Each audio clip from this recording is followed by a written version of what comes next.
Divorce കഴിഞ്ഞിട്ട് ഏകദേശം 8 മാസങ്ങൾ പിന്നിട്ടിരുന്നു. ആ 8 മാസത്തിനിടയിൽ ഞാൻ ജീവിതത്തെ വീണ്ടും പതുക്കെ ചേർത്ത് പിടിക്കാൻ പഠിക്കുകയായിരുന്നു. മുറിവുകൾ പൂർണ്ണമായി ഉണങ്ങിയിരുന്നില്ല. പക്ഷേ അവയുടെ വേദനയുമായി ജീവിക്കാൻ ഞാൻ പഠിച്ചിരുന്നു. ചില ഓർമ്മകൾ ഇപ്പോഴും രാത്രികളിൽ ഉറക്കം കെടുത്തുമായിരുന്നു.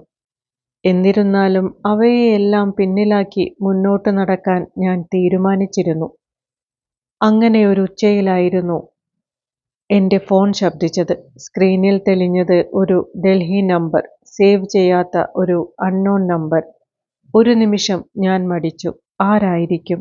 എന്തിനായിരിക്കും? അവസാനം കോൾ അറ്റൻഡ് ചെയ്തു. ഹലോ. അപ്പുറത്തു നിന്ന് ഏതാനും നിമിഷങ്ങൾ നിശബ്ദത മാത്രം. പിന്നെ വളരെ പതുക്കെ ഒരു സ്ത്രീയുടെ ശബ്ദം. റിയ. ഒരു വാക്ക് മാത്രം മതി. ആ ശബ്ദം ഞാൻ ഒരിക്കലും മറക്കില്ല. എൻ്റെ ഹൃദയം പെട്ടെന്ന് ശക്തിയായി മിടിക്കാൻ തുടങ്ങി. വിരലുകൾ അറിയാതെ വിറച്ചു. ശരീരത്തിലൂടെ ഒരു തണുത്ത വിറയൽ പാഞ്ഞുപോയി. നേഹ. എൻ്റെ ജീവിതത്തെ തകർത്ത ആ പേര്, ആ ശബ്ദം വീണ്ടും എൻ്റെ മുന്നിൽ. ഒരു നിമിഷം കൊണ്ട് പഴയ ഓർമ്മകളെല്ലാം മനസ്സിലേക്ക് ഇടിച്ചു കയറി. വിശ്വാസം, വഞ്ചന, കണ്ണീർ, ഡിവോഴ്സ്, എല്ലാം. എൻ്റെ ശബ്ദത്തിൽ അടക്കാനാവാത്ത ദേഷ്യം നിറഞ്ഞു. നിനക്ക് എന്താണ് വേണ്ടത്? നിനക്ക് നാണമില്ലേ എന്നെ വിളിക്കാൻ? ഇത്രയൊക്കെ ചെയ്തിട്ടും ഇനി എന്താണ് ബാക്കി? അപ്പുറത്ത് വീണ്ടും നിശബ്ദത.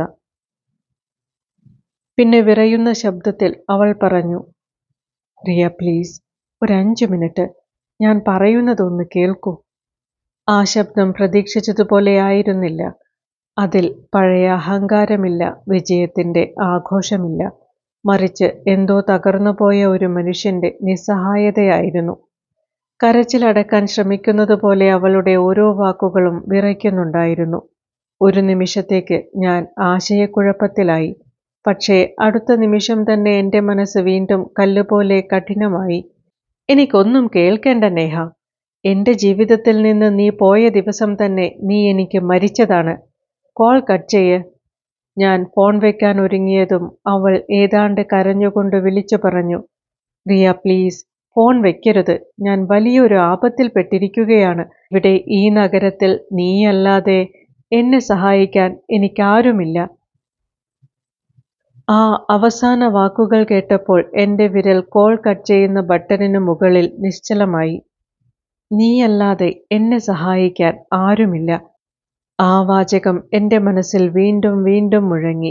എൻ്റെ എല്ലാം നഷ്ടപ്പെടുത്തിയ പെൺകുട്ടി ഇന്ന് സഹായത്തിനായി വിളിക്കുന്നത് എന്നെയാണോ? ഒരു നിമിഷം എൻ്റെ ഉള്ളിൽ ദേഷ്യവും കൗതുകവും തമ്മിൽ നിശബ്ദമായ ഒരു യുദ്ധം ആരംഭിച്ചു. ഹെൽപ്പ്. ആ വാക്ക് കേട്ടതും എൻ്റെ ചുണ്ടിൽ അറിയാതെ ഒരു പരിഹാസ ചിരി വിരിഞ്ഞു. നീ ഹെൽപ്പ് ചോദിക്കുകയാണോ? ഞാൻ പുച്ഛത്തോടെ ചോദിച്ചു. എൻ്റെ ജീവിതം തകർത്തത് നീയാണ്. എൻ്റെ ഭർത്താവിനെ എന്നിൽ നിന്ന് തട്ടിയെടുത്തത് നീയാണ്. എൻ്റെ വിശ്വാസത്തെയും സ്വപ്നങ്ങളെയും ചവിട്ടി മെതിച്ചത് നീയാണ്. എന്നിട്ടിപ്പോൾ നിനക്ക് എൻ്റെ സഹായം വേണമെന്നാണോ പറയുന്നത്? നിനക്ക് ഭ്രാന്തായോ നേഹ? അപ്പുറത്ത് കുറച്ചുനേരം നിശബ്ദത മാത്രം. പിന്നെ വളരെ പതിഞ്ഞ ശബ്ദത്തിൽ അവൾ പറഞ്ഞു, റിയ, എനിക്കറിയാം എന്നിൽ നിന്നൊരിക്കലും സംഭവിക്കാൻ പാടില്ലാത്ത ഒരു വലിയ തെറ്റാണ് സംഭവിച്ചത്. നീ എന്നോടൊരിക്കലും ക്ഷമിക്കില്ലെന്നും എനിക്കറിയാം. അതിനുള്ള അവകാശവും എനിക്കില്ല. ഒരു നിമിഷം അവൾ വാക്കുകൾക്കായി പാടുപെടുന്നത് പോലെ തോന്നി. പക്ഷേ ഇപ്പോൾ എനിക്ക് ആരുടെയെങ്കിലും സഹായം വേണം. ഞാൻ പൂർണ്ണമായും ഒറ്റപ്പെട്ടിരിക്കുകയാണ്. എന്നെ സഹായിക്കാൻ ഇവിടെ ആരുമില്ല. അവസാന വാക്കുകൾ പറഞ്ഞപ്പോൾ അവളുടെ ശബ്ദം പൂർണ്ണമായും ഇടറി. ഫോണിൻ്റെ മറുവശത്ത് നിന്ന് അടക്കിപ്പിടിച്ച കരച്ചിലിൻ്റെ ശബ്ദം വ്യക്തമായി കേൾക്കാമായിരുന്നു. ഞാനൊന്നും മിണ്ടിയില്ല. ഫോൺ ചെവിയോട് ചേർത്തു പിടിച്ച് അങ്ങനെ തന്നെ നിന്നു. എൻ്റെ ഉള്ളിൽ ഒരു യുദ്ധം നടക്കുകയായിരുന്നു.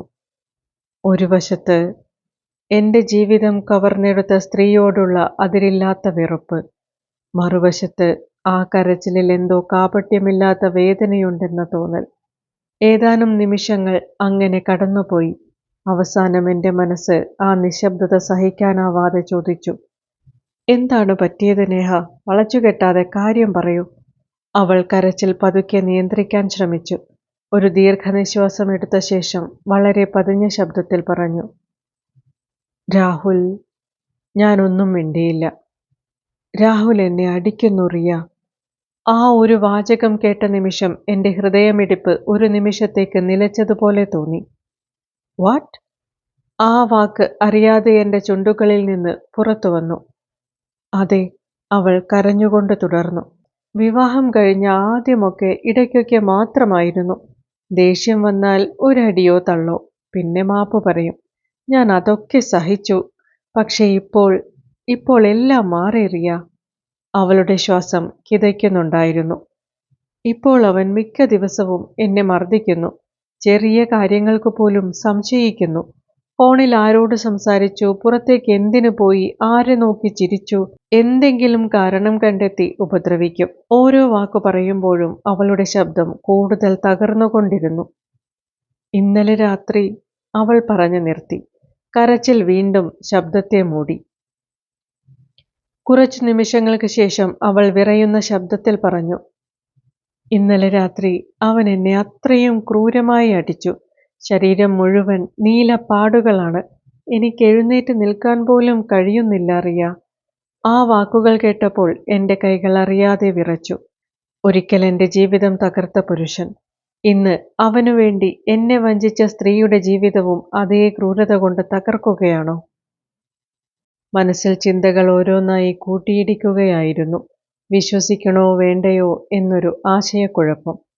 അവസാനം ഞാൻ ശാന്തമായി ചോദിച്ചു, അപ്പോൾ രാഹുലിന്റെ പപ്പയും മമ്മിയും അവർ എന്താണ് ചെയ്യുന്നത്? അവർക്കിതൊന്നും അറിയില്ലേ? അപ്പുറത്തു വീണ്ടും കുറച്ചു നിമിഷങ്ങൾ നിശബ്ദത. പിന്നെ നേഹ പതിഞ്ഞ ശബ്ദത്തിൽ പറഞ്ഞു, അവർ ഒന്നും പറയാറില്ല റിയ. ആരും എനിക്ക് വേണ്ടി ഒരു വാക്കുപോലും പറയുന്നില്ല. അവളുടെ ശബ്ദത്തിൽ നിരാശയായിരുന്നു. സത്യത്തിൽ അവർക്കെന്നെ ആദ്യമേ ഇഷ്ടമുണ്ടായിരുന്നില്ല, പ്രത്യേകിച്ച് രാഹുലിന്റെ മമ്മിക്ക്. ഞാൻ അതിശയിച്ചു. കാരണം എനിക്കോർമ്മയുള്ള രാഹുലിന്റെ അമ്മ അങ്ങനെയായിരുന്നില്ല. വിവാഹം കഴിഞ്ഞ് ഞാൻ ആ വീട്ടിൽ ചെന്നപ്പോൾ അവർ എന്നോട് എത്ര സ്നേഹത്തോടെയാണ് പെരുമാറിയിരുന്നത്. നേഹയുടെ വാക്കുകൾ എൻ്റെ മനസ്സ് അംഗീകരിക്കാൻ തയ്യാറായില്ല. നേഹ തുടർന്നു, ഇപ്പോൾ മമ്മി പറയുന്നത് എല്ലാം എൻ്റെ തെറ്റാണെന്നാണ്. രാഹുലിന്റെ ജീവിതം ഞാൻ നശിപ്പിച്ചുവെന്നാണ് അവരുടെ വിശ്വാസം. അവൻ ദേഷ്യപ്പെടുന്നതും എന്നെ അടിക്കുന്നതുമെല്ലാം ഞാൻ കാരണമാണെന്നാണ് അവർ പറയുന്നത്. ആ വാക്കുകൾ കേട്ടപ്പോൾ എൻ്റെ നെഞ്ചിൽ ഒരു വിചിത്രമായ ഭാരം നിറഞ്ഞു. ഒരിക്കൽ എന്നെ സ്വന്തം മകളെപ്പോലെ ചേർത്ത് പിടിച്ച സ്ത്രീ ഇന്ന് മറ്റൊരു പെൺകുട്ടിയുടെ വേദന കാണാതെ നിൽക്കുകയാണോ? അതോ നേഹ പറയുന്നതെല്ലാം സത്യമാണോ? എനിക്കുത്തരമില്ലായിരുന്നു. ഫോണിന്റെ മറുവശത്ത് വീണ്ടും നേഹയുടെ ശബ്ദം കേട്ടു. ഇപ്പോൾ അത് ഒരു സഹായത്തിനായുള്ള അവസാന നിലവിളി പോലെയായിരുന്നു. റിയ പ്ലീസ്, എനിക്കിവിടെ നിന്ന് എങ്ങനെയെങ്കിലും രക്ഷപ്പെടണം. ഇനിയും ഈ വീട്ടിൽ നിന്നാൽ ഞാൻ ജീവനോടെ ഉണ്ടാകുമോ എന്ന് പോലും അറിയില്ല. അവൾ കരച്ചിലടക്കാൻ ശ്രമിച്ചെങ്കിലും ശബ്ദം വീണ്ടും ഇടറി. എൻ്റെ അടുത്ത് ആരുമില്ല റിയ, ആരുമില്ല. അവൾ ഒരു നിമിഷം നിർത്തി. പിന്നെ ഏറെ വേദനയോടെ പറഞ്ഞു, എൻ്റെ പപ്പയും മമ്മിയും പോലും എന്നോട് സംസാരിക്കാറില്ല. നേഹ ഒരു ദീർഘനിശ്വാസത്തോടെ പറഞ്ഞു, ഞാൻ രാഹുലിനെ വിവാഹം കഴിച്ച ദിവസം തന്നെ അവർ എന്നോട് പറഞ്ഞിരുന്നു. അവൾ ആ വാക്കുകൾ ഓർത്തെടുക്കാൻ പോലും വേദനിക്കുന്നത് പോലെ തോന്നി. പിന്നെ വിറയുന്ന ശബ്ദത്തിൽ തുടർന്നു, ഇന്നു മുതൽ ഞങ്ങൾക്ക് നീ മരിച്ചതുപോലെയാണ്. സ്വന്തം കൂട്ടുകാരിയുടെ കുടുംബം തകർത്തിട്ട് അതിൻ്റെ മുകളിലാണ് നീ നിന്റെ കുടുംബം ഉണ്ടാക്കുന്നത്. ആ പാപത്തിന്റെ വില ഒരു നാൾ നീ കൊടുക്കേണ്ടി വരും. അതൊരിക്കലും മറക്കരുത്. ആ വാക്കുകൾ പറഞ്ഞു തീർന്നതും നേഹ പൊട്ടിക്കരഞ്ഞു. ഫോണിന്റെ മറുവശത്ത് അവളുടെ കരച്ചിൽ മാത്രമായിരുന്നു. ഞാൻ മിണ്ടാതെ നിന്നു. എൻ്റെ മനസ്സിൽ പ്രതികാരത്തിൻ്റെ തീ ഇപ്പോഴും കെട്ടടങ്ങിയിരുന്നില്ല. പക്ഷേ ഒരു സ്ത്രീയുടെ നിസ്സഹായമായ കരച്ചിൽ കേൾക്കുമ്പോൾ കോപത്തോടൊപ്പം മറ്റൊരു വികാരവും പതുക്കെ തലപൊക്കുകയായിരുന്നു, കരുണ. ആ കരുണയെ സ്വീകരിക്കണോ അതോ ഭൂതകാലത്തിൻ്റെ വേദനയെ മാത്രം വിശ്വസിക്കണോ? ആ തീരുമാനമെടുക്കാൻ എൻ്റെ മനസ്സിപ്പോഴും തയ്യാറായിരുന്നില്ല. ഞാൻ കുറച്ചുനേരം ഒന്നും മിണ്ടിയില്ല. പിന്നെ ശാന്തമായി ചോദിച്ചു, അപ്പോൾ നിനക്കിപ്പോൾ ഡൽഹിയിൽ ഒരു ഫ്രണ്ട് പോലുമില്ലേ? നേഹയുടെ മറുപടി ഒട്ടും വൈകിയില്ല. ഇല്ല റിയ, ആരുമില്ല. അവളുടെ ശബ്ദത്തിൽ നിരാശയും ഒറ്റപ്പെടലും കലർന്നിരുന്നു. വിവാഹം കഴിഞ്ഞ് കുറച്ചു കാലത്തിനുള്ളിൽ തന്നെ എല്ലാവരും എന്നിൽ നിന്നകന്നു. സത്യത്തിൽ അകറ്റിയത് രാഹുലാണ്. ഓരോരുത്തരെക്കുറിച്ചും എന്തെങ്കിലും കുറ്റം പറഞ്ഞ് അവൻ എന്നെ അവരിൽ നിന്ന് മാറ്റി.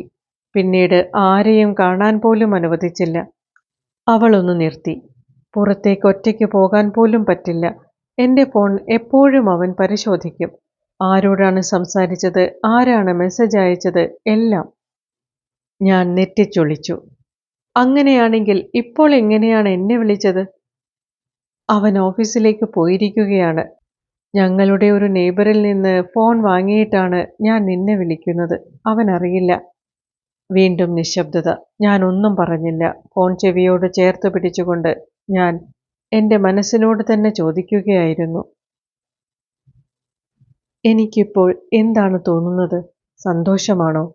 ഒരിക്കൽ എൻ്റെ കുടുംബം തകർത്തവർ ഇന്ന് സ്വന്തം ജീവിതത്തിൻ്റെ തകർച്ച കാണുകയാണ്. അതിലെനിക്ക് സംതൃപ്തിയുണ്ടോ? ഇല്ല. അത്ഭുതകരമെന്ന് പറയട്ടെ, എനിക്ക് സന്തോഷം തോന്നിയില്ല. പ്രതികാരത്തിൻ്റെ മധുരവും തോന്നിയില്ല. മറിച്ച് വളരെ വിചിത്രമായ ഒരു ശൂന്യത. ഒരിക്കൽ ഞാൻ അനുഭവിച്ച അതേ ഭയവും നിസ്സഹായതയും മറ്റൊരാളുടെ ശബ്ദത്തിൽ കേൾക്കുന്നത് പോലുള്ള ഒരു ഭാരമുള്ള നിശബ്ദത. അവസാനം ഞാൻ ചോദിച്ചു, ശരി, ഇപ്പോൾ ഞാൻ എന്ത് ചെയ്യണമെന്നാണ് നീ പറയുന്നത്? നേഹ ഒരു ദീർഘനിശ്വാസം വിട്ടു. പിന്നെ വളരെ പതുക്കെ ചോദിച്ചു, അധികമൊന്നും വേണ്ട റിയ. ഞാൻ ജയ്പൂരിലേക്ക് വന്നാൽ കുറച്ചു ദിവസങ്ങൾ മാത്രം ഞാൻ നിന്റെ കൂടെ താമസിച്ചോട്ടെ? ആ ചോദ്യം കേട്ട നിമിഷം എൻ്റെ ദേഷ്യം വീണ്ടും ആളിക്കത്തി. വാട്ട്? എൻ്റെ ശബ്ദമുയർന്നു. നിനക്കിത്രയും ധൈര്യമോ എന്നോട് ഇങ്ങനെ ചോദിക്കാൻ? ഞാൻ നിയന്ത്രണം വിട്ടു. എൻ്റെ ഭർത്താവിനെ എന്നിൽ നിന്ന് തട്ടിയെടുത്തത് നീയാണ്. എൻ്റെ വിവാഹ ജീവിതം തകർത്തത് നീയാണ്.